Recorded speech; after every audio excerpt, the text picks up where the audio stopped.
একটা শব্দ দিয়ে তো কোনো কমপ্লিট সেন্টেন্স হয় না, পরিপূর্ণ বাক্য হয় না। তাহলে এক শব্দ দিয়ে যেখানে পরিপূর্ণ বাক্য হয় না, এখানে এক শব্দ দিয়ে আল্লাহ পূর্ণ একটা আয়াত বানাইলেন কেমনে? এটা কেমনে হইল? এই প্রশ্নের জবাব দিয়ে থেকে মুফাসসিরিনে কেরাম লিখেছেন যে গ্রামারের সূত্র মতো যে বাক্যের প্রথম অংশ বিশেষ্য হয়, নাউন হয়, এই বাক্যকে আরবি গ্রামারের পরিভাষায় জুমলায়ে ইসমিয়া কয়। এমন বাক্য যে বাক্যের প্রথম অংশ বিশেষ্য, এই বাক্যের প্রথম অংশ বিশেষ্য, এটার একটা পারিভাষিক নাম আছে, এটা হইল উদ্দেশ্য। আর বাক্যের দ্বিতীয় অংশটার বলে বিদায়। যেমন করিম খায়, করিম শব্দটা বিশেষ্য কিনা? বিশেষ্য। খায় শব্দের সাথে মিলিত হয়ে একটা বাক্য হয়েছে। এই ধরনের বাক্যের ব্যাকরণের ভাষায় প্রথম অংশটারে কয় উদ্দেশ্য, দ্বিতীয়টারে কয় বিদায়। এটা বাংলা ব্যাকরণের ভাষায়।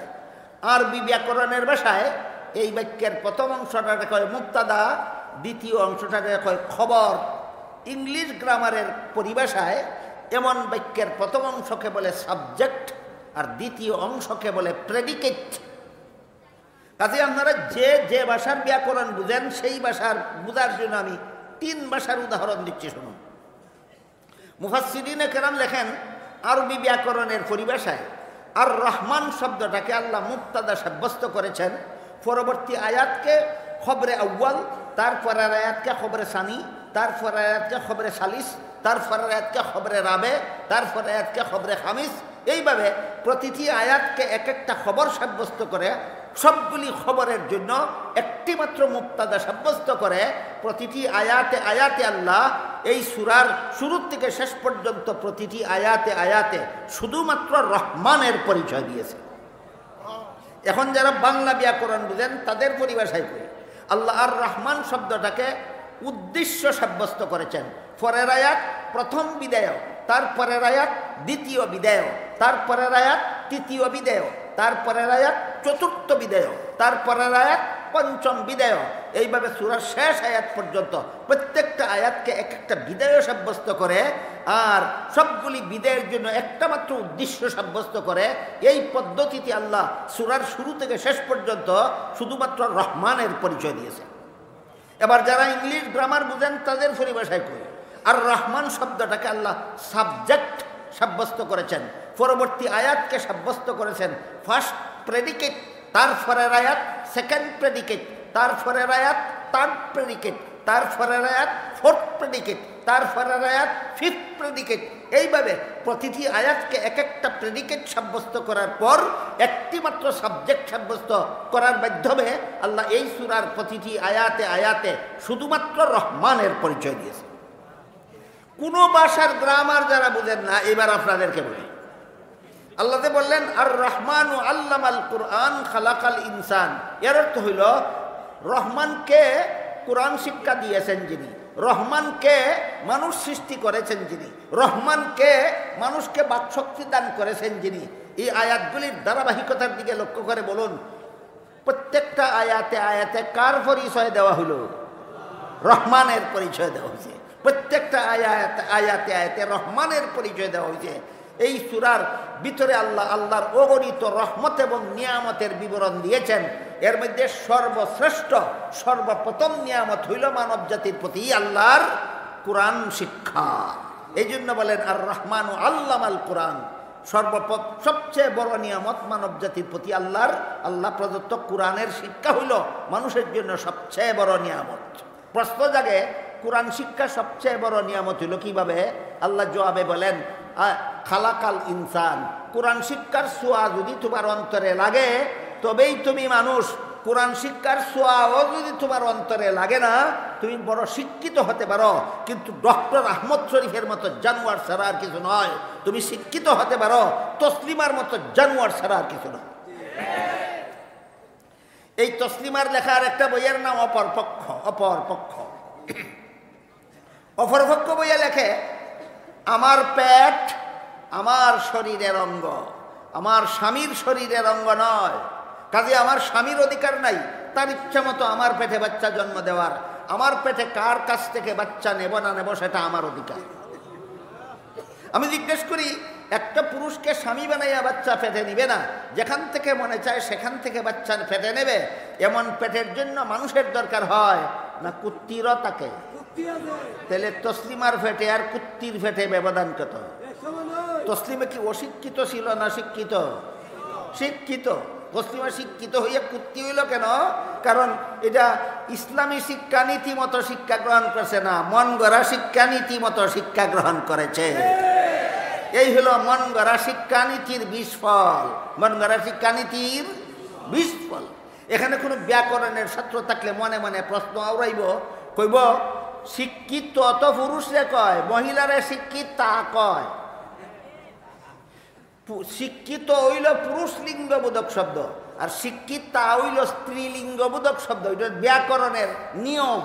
আমি যে তসলিমারে শিক্ষিত তা না কইয়া তো কইছি, এই কারণে ব্যাকরণের ছাত্ররা মনে মনে প্রশ্ন আওড়াইব, বুঝে স্ত্রীলিঙ্গ পুরুষ লিঙ্গ বুঝে না। আমি বুঝি কি না বুঝি পরে বলবো। তোমরা যারা যারা আওয়ামী লীগ করো, তোমরা 1 বছর আগেও শেখ হাসিনা কইছ সরকার দলীয় নেতা, আর যারা যারা বিএনপি করো তারা এখনো কও খালেদা জিয়ারে বিরোধী দলীয় নেতা। নেতা স্ত্রীলিঙ্গ না পুরুষ লিঙ্গ? তোমরার লিঙ্গ ঠিক করো আগে, এর হলে আমারটা ঠিক করি।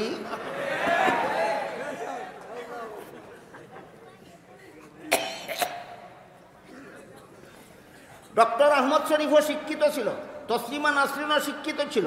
এরা মানুষ না জানোয়ার? কেন জানোয়ার? এরা শিক্ষিত হইয়া জানোয়ার কেন? একমাত্র কারণ এরা কোরআন শিক্ষার পরশ লাগেনি তাদের অন্তরে।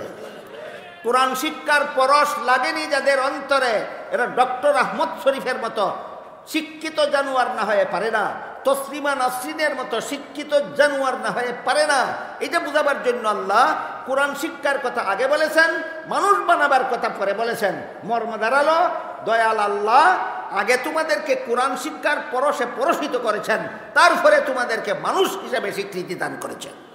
সুতরাং যারা কোরআন শিক্ষায় শিক্ষিত না, আর যাদের অন্তর কোরআন শিক্ষার আলোতে আলোকিতও না, এরা যত বড় শিক্ষিত হবে ডক্টর আহমদ শরীফের মতো আর তসলিমা নাসরিনের মতো তত বড় জানোয়ার হতে বাধ্য।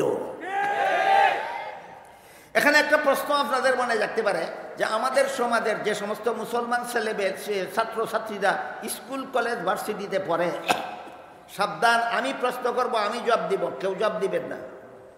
সব প্রশ্নের জবাব যদি আপনারা জানেন তাহলে আমি আসলাম কেন এখানে? কেউ জবাব দিবে না, প্রশ্ন আমি বলবো, আমি জবাব দিব।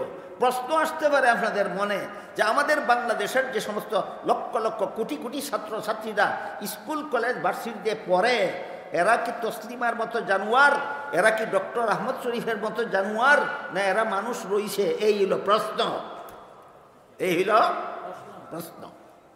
আল্লাহ পাক রব্বুল আলামিন আর রহমান আল্লামাল কোরআন খালাকাল ইনসানের ভিতরে প্রশ্নের জবাব পরিষ্কার করে দিচ্ছেন। জবাবটা বোঝার জন্য আপনাদেরকে একটা উদাহরণ দিই। ইসলামের বিধানে বিয়া ছাড়া নারী পুরুষের মিলামিশা, সন্তান জন্ম দেওয়া হারাম। যে জানেননি, ইসলামের বিধানে বিয়া ছাড়া সন্তান জন্ম দেওয়া হারাম।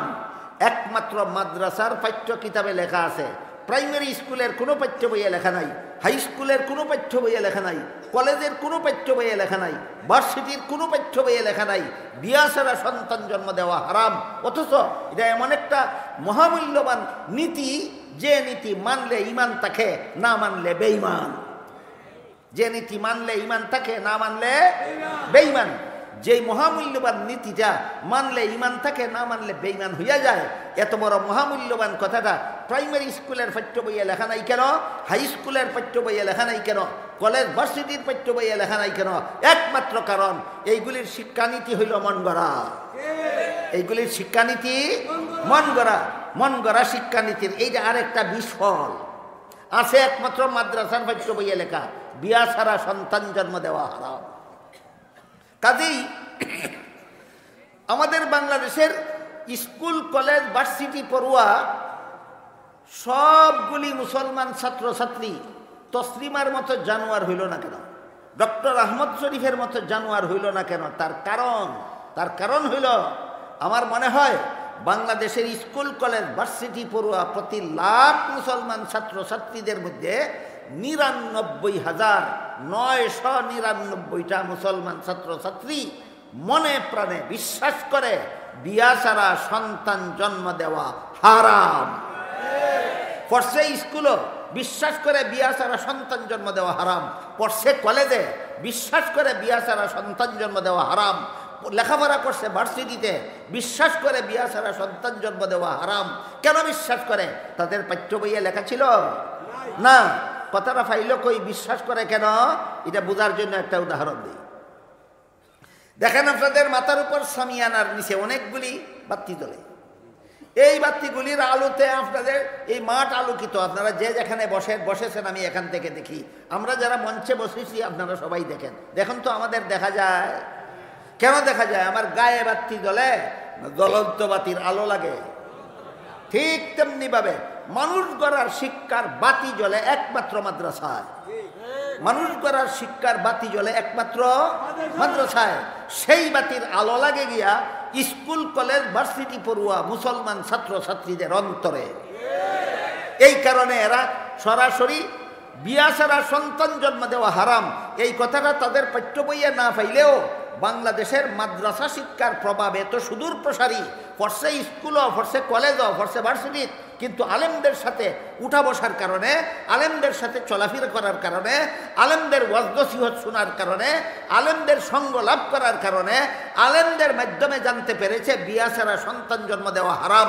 এই জন্য বাংলাদেশের প্রতি লাখ মুসলমান ছাত্রছাত্রীদের মধ্যে 99,999 জন ছাত্রছাত্রী পাঠ্য বইয়ে না থাকা সত্ত্বেও বিশ্বাস করে বিয়া ছাড়া সন্তান জন্ম দেওয়া হারাম।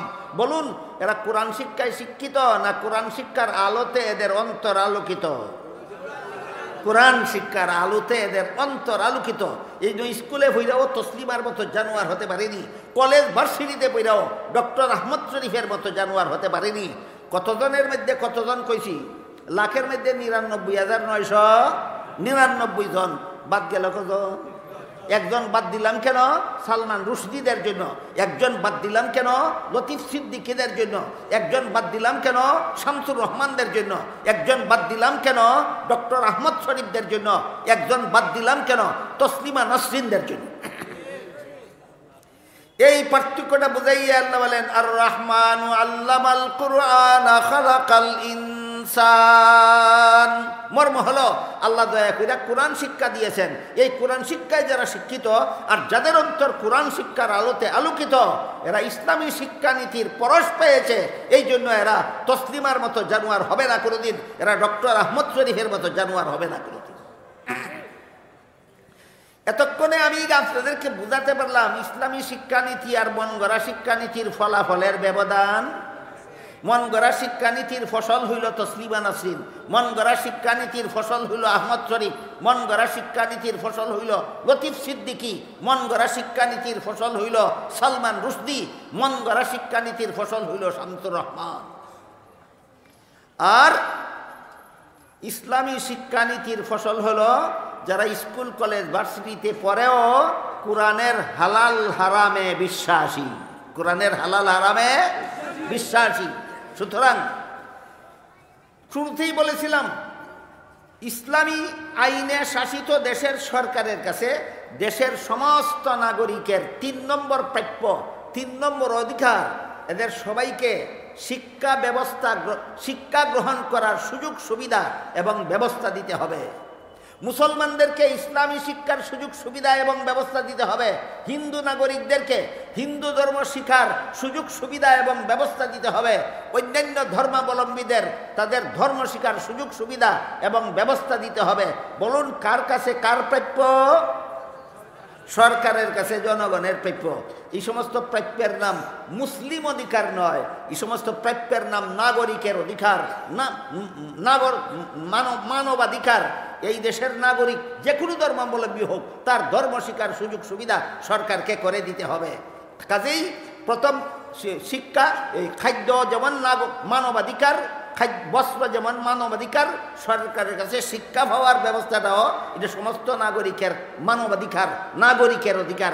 ধর্ম বর্ণ নির্বিশেষে সমস্ত ধর্মাবলম্বীরা এই দেশের সরকারের কাছে শিক্ষা ব্যবস্থা পাওয়ার অধিকার রাখে।